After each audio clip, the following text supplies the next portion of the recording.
طول عمرك يا خالد غاوي الغاز. انا يا ابني كبرت، مبقاش ليا خلق الكلام ده. بقول لك ايه، خليك دغري، خش في الموضوع.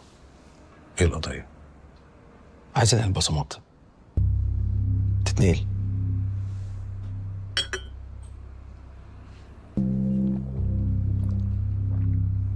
ده الطبيعي. من هنا على الورق. طيب ولو انا عايزها من هنا لهنا؟